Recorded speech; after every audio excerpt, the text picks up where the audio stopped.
देखिए गाइस, इस न्यूज की बात करें तो गिलगित बल्तिस्तान के बारे में यहां पर बात हो रही है।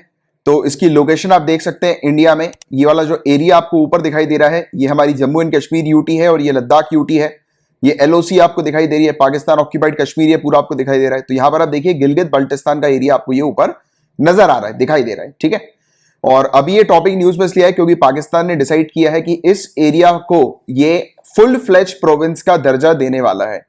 इसका ये डिसीजन सामने आ रहा है कि ये पूर्ण प्रांत का दर्जा इस क्षेत्र को देगा, गिलगित बल्तिस्तान को देगा। अभी एट प्रेजेंट अगर हम लोग पाकिस्तान की बात करें तो पाकिस्तान के अंदर आप देख सकते हैं कि सिर्फ 4 प्रोविंस है एट प्रेजेंट। बलूचिस्तान, ये आपको ये प्रोविंस पाकिस्तान की दिखाई दे रही है, बलूचिस्तान है। दूसरी आपको खैबर पख्तूनख्वा देखने को मिलती है, ये वाला जो एरिया है ये पूरा इसका है। और तीसरी की बात करें ये पंजाब है और चौथी की सिंध है ये।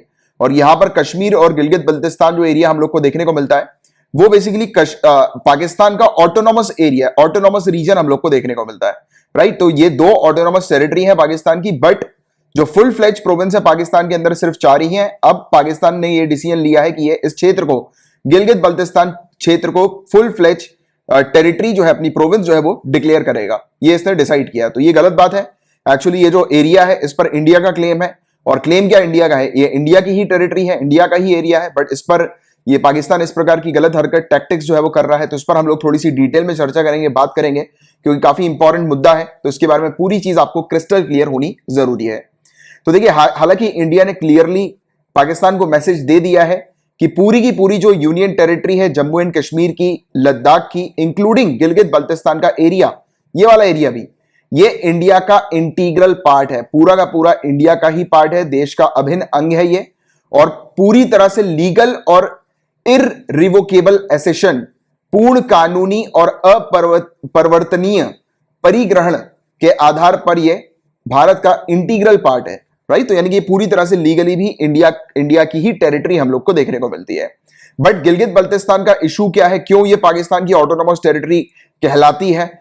अगर ये इंडिया की पार्ट है तो क्यों पाकिस्तान की तरफ से ये ऑटोनॉमस रीजन की तरह ये हम लोग को देखने को मिलती है? तो उस पर भी हम लोग थोड़ी सी चर्चा करेंगे। तो देखिए गाइस, आप लोग ऑलरेडी जानते ही हो कि ये पाकिस्तान ऑक्यूपाइड कश्मीर, ये पूरी जो एरिया हम लोग को नजर आता है, तो ये जो एरिया है विवादित एरिया है। इस पर इंडिया का भी कंट्रोल है, पाकिस्तान का भी कंट्रोल है, राइट। तो ये गिलगित बाल्तिस्तान भी उसी एरिया पर हम लोग को देखने को मिलता है। सो गाइस, पूरा मुद्दा शुरू कहां से हुआ इस चीज को हम लोग देखते हैं। और इंडिया का जो ये क्लेम है कि ये पूरी टेरिटरी जो है वो इंडिया की है, तो वो कहां से साबित होता है, तो उस चीज को पहले आप समझ लो, क्योंकि वो क्लियरिटी रखना आपको बहुत ज्यादा जरूरी है। तो गाइस, जब ब्रिटिशर्स का यहां पर राज था इंडिया के ऊपर, तो 1846 का समय था। इस समय सिख सेना को ब्रिटिशर्स ने हरा दिया था, अंग्रेजों ने सेना को हरा दिया था। हराने के बाद जो ये टेरिटरी है पूरी, इस टेरिटरी को ब्रिटिशर्स ने गुलाब सिंह जी को बेच दिया था। गुलाब सिंह, जो कि डोगरा शासक हम लोग को देखने को मिलते हैं, जम्मू के डोगरा शासक गुलाब सिंह, इनको ब्रिटिशर्स ने बेच दिया था। बेचने के बाद ब्रिटिशर्स ने क्या किया कि यही सेम टेरिटरी को लीज पर ले लिया था गुलाब सिंह जी से। इसको ऐसा समझना, ठीक है, ये जो है ये ब्रिटिशर्स हैं, ब्रिटिशर्स ने कब्जा किया इस एरिया पर, इस जगह पर, और ये जो जगह है ये ब्रिटिशर्स ने इसको दे दी, ठीक है, इस व्यक्ति को बेच दी। अब ये जगह टेक्निकली किसकी हुई? इस व्यक्ति की हुई। बट ब्रिटिशर्स ने क्या बोला, चलो अब ये जगह तो आपके नाम पर हो गई है, आप एक काम करो, लीज पर, रेंट पर इस जगह को हमें दे दो, राइट। तो एक्चुअल ओनर इस जगह का कौन है? इस जगह का एक्चुअल ओनर अब ये है, ये व्यक्ति। बट इस जगह पर कंट्रोल अभी कौन कर रहा है? ब्रिटिशर्स, क्योंकि ब्रिटिशर्स ने इस टेरिटरी को लीज पे ले लिया है। तो सेम वैसे ही हुआ था, ब्रिटिशर्स ने ये जो एरिया था गिलगित बल्तिस्तान का, ये बेच दिया था गुलाब सिंह को, जो कि जम्मू के डोगरा शासक थे। और बेचने के बाद गुलाब सिंह से ही लीज पर, महाराजा से लीज पर ही ले लिया था इस पूरी टेरिटरी को। तो अभी तक तो आपको ये क्लियरिटी अच्छे से हो गई है कि ये पूरा जो है वो किस प्रकार से महाराजा के पास जो है ये पूरी टेरिटरी गई। अब आप लॉजिक लगाओ, जब ये टेरिटरी जम्मू के महाराजा के पास ऑलरेडी थी, और आप जानते हैं कि जम्मू जो है वो हमारे कंट्रोल में हम लोग को देखने को मिलता है, जम्मू के जो महाराजा हैं उन्होंने ये पूरी टेरिटरी जो है वो इंडिया को दे दी थी, आपको याद आ रहा होगा। इस पर भी बात कर लेते हैं। तो आपको याद रखना है, इंस्ट्रूमेंट ऑफ एसेशन, ये इंस्ट्रूमेंट ऑफ एसेशन था, ये एक लीगल डॉक्यूमेंट था, महाराजा हरि सिंह जी के द्वारा ये साइन किया गया था, लागू हुआ था, जो कि महाराजा हरि सिंह उस समय रूलर थे princely state Jammu and Kashmir के। 26 अक्टूबर 1947 को इस एग्रीमेंट को साइन करते हुए ये जो इंडियन इंडिपेंडेंस एक्ट 1947 का हम लोग को देखने को मिलता है, इसके तहत महाराजा हरि सिंह एग्री हुए थे कि वो शामिल होना चाहते हैं इंडिया के साथ, डोमिनियन ऑफ इंडिया के साथ। तो ये इंडिया के साथ जो ये शामिल हुई थी जम्मू और जम्मू एंड कश्मीर, वो इंस्ट्रूमेंट ऑफ एसेशन के तहत हुई थी। और महाराजा हरि सिंह जी की बात करें तो आप देख सकते हैं महाराजा हरि सिंह है, तो इनके पिताजी प्रताप सिंह, ये आप देख सकते हैं, उनके पिताजी रणबीर सिंह, रणबीर सिंह के पिताजी आप देखेंगे गुलाब सिंह, जिनके बारे में अभी अपन चर्चा कर रहे थे कि इनको ब्रिटिशर्स ने जो है वो दे दिया था, और ये फाउंडर थे रॉयल डोगरा डायनेस्टी के और पहले महाराजा थे जम्मू एंड कश्मीर के। तो ये वाली चीज बहुत इंपॉर्टेंट है, और इस तरीके से जो है वो आपको पूरी जो है वो क्लियरिटी होनी जरूरी है हर एक टॉपिक के बारे में। तो होपफुली अभी तक की जो कनेक्टिविटी है, लाइन आपको समझ में आ गई है। और मैं ये टॉपिक को थोड़ा सा डिटेल में इसलिए बता रहा हूं क्योंकि ये टॉपिक अब बहुत ज्यादा इंपॉर्टेंट हो गया, लगातार ये टॉपिक गिलगित बाल्टिस्तान का न्यूज में है, तो इसलिए अपन थोड़ा सा डीपली चल रहे हैं इस टॉपिक में। क्योंकि मैं अक्सर सिविल सर्विसेज के स्टूडेंट्स को बोलता हूं कि आपको ज्यादा डीप में चीजों को नहीं पढ़ना है, बट कितना डीप में पढ़ना है वो चीज, वो लाइन जो है वो मैं ड्रॉ करूंगा, वो मैं बताऊंगा। जैसे कि आप हमेशा जानते हैं कि कभी कभी यूपीएससी डीप में थोड़ी सी चीजें पूछ लेती है, 2019 के पेपर में ये चीज बकायदा दिखाई गई और अपन ने देखी है पूरी चीजें, राइट।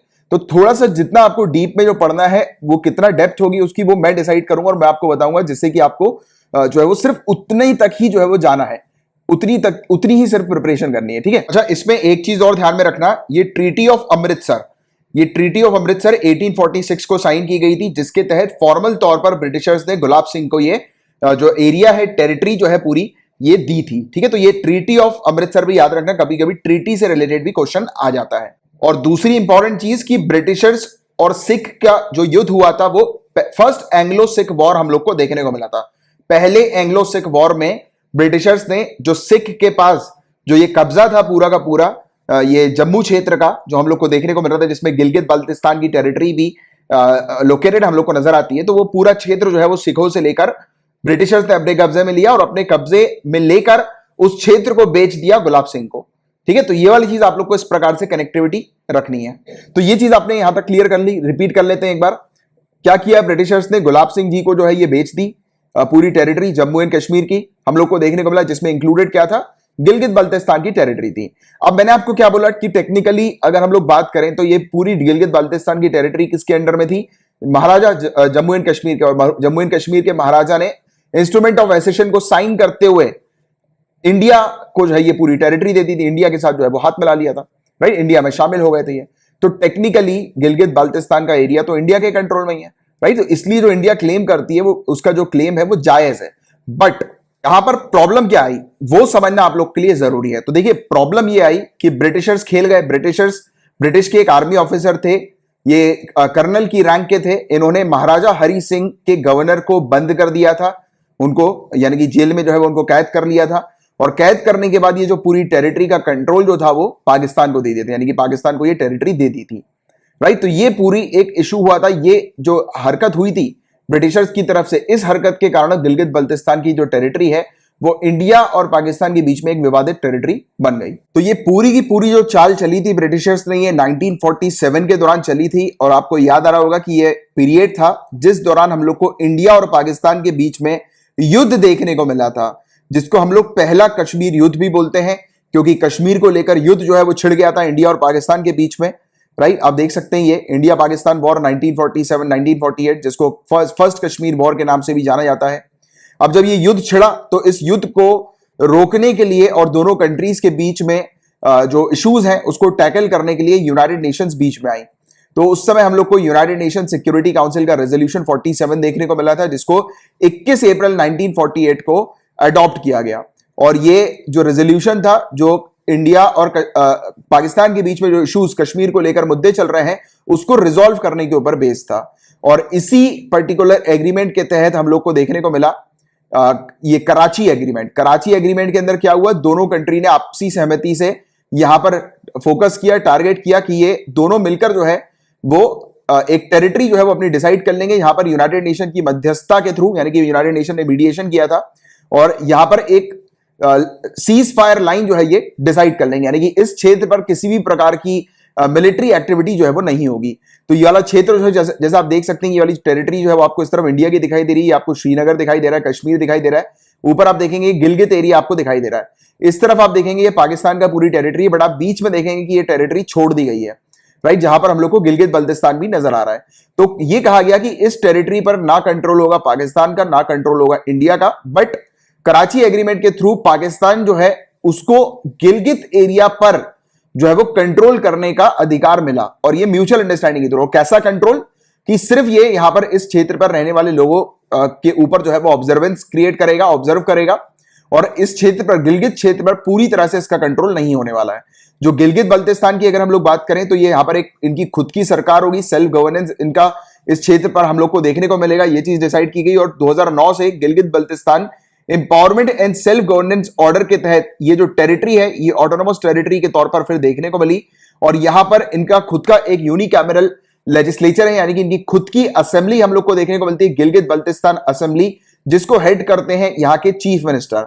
तो ये चीफ मिनिस्टर भी है यहां पे, यानी कि इनकी खुद की एक टेरिटरी है जो कि खुद ब खुद रूल करती है। बट पाकिस्तान इस टेरिटरी के ऊपर अपना कंट्रोल रखता है, और यहां पर एग्रीमेंट के तहत कहा गया, ये दोनों ही चीज में हम लोग को देखने को मिला, United nation security council resolution plus ये वाली कराची एग्रीमेंट, इन दोनों में ही ये चीज देखने को मिली कि एक तो दोनों कंट्रीज के बीच में इस प्रकार के इश्यूज नहीं होंगे, यानी कि दोनों कंट्री जो है यहां पर इस क्षेत्र पर जो है वो लड़ाई नहीं लड़ेंगी, जंग नहीं छेड़ेंगी।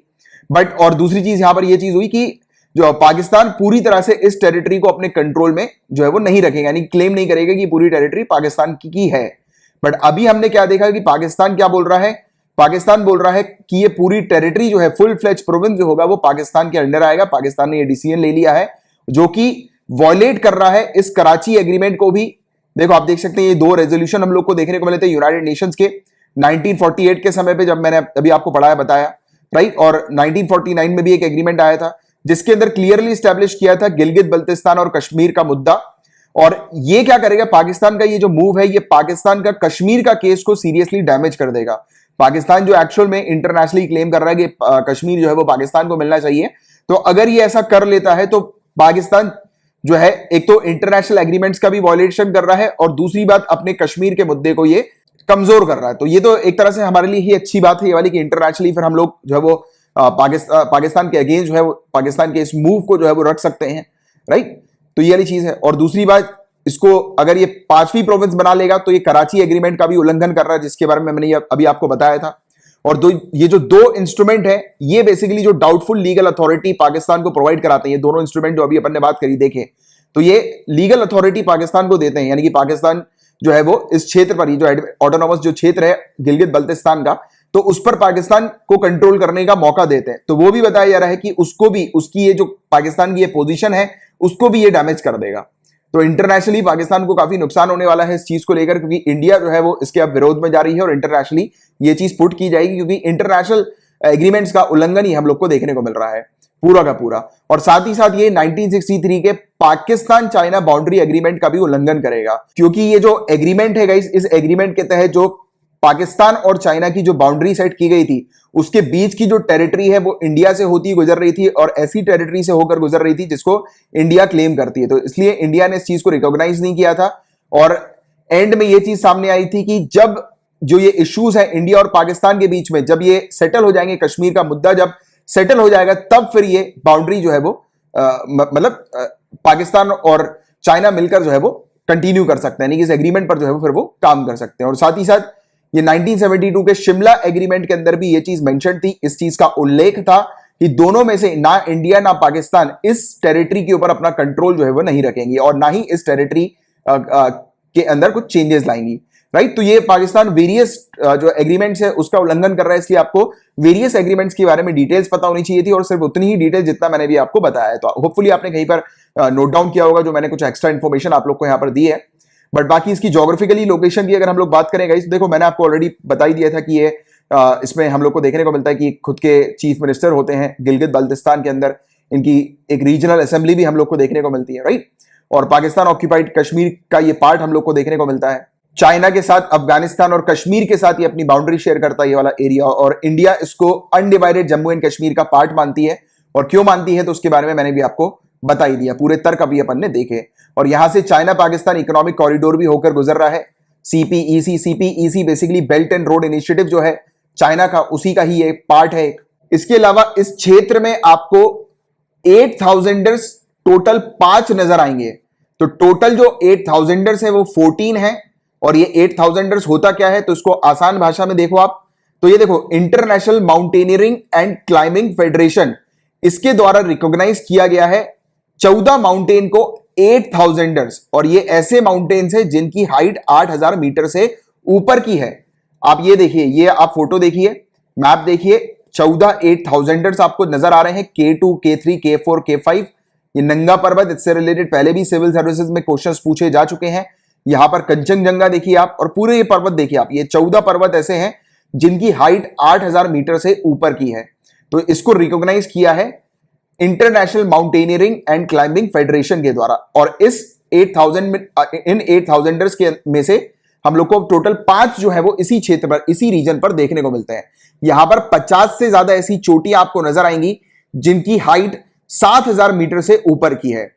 और पूरे दुनिया भर में सबसे ऊंचे जो ग्लेशियर्स हम लोग को नजर आते हैं वो 3 यहां पर हैं, यानी कि पूरे दुनिया भर में जो ग्लेशियर्स हैं पोलर रीजन के बाहर, वो सबसे ऊंचे हम लोग को यहां पर 3 देखने को मिलते हैं, 3 नजर आते हैं गिलगित बल्तिस्तान के क्षेत्र में।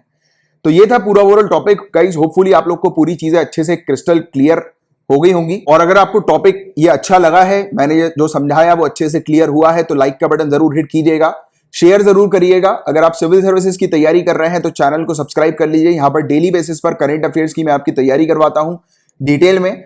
और या फिर अगर आपके कोई कलीग हैं, फ्रेंड्स वगैरह हैं, वो अगर सिविल सर्विसेज की तैयारी कर रहे हैं तो उनको ये चैनल जो है वो जरूर रिकमेंड कीजिएगा। Current affairs by Kamalaksh Jha channel का नाम है। इसी नाम से टेलीग्राम पर भी एक आपको नजर आता है चैनल, इसको भी आप ज्वाइन कर सकते हैं। और अगर आप चाहें तो आप अपने फेसबुक पर मेरे नाम को सर्च करके मुझे ऐड कर सकते हैं।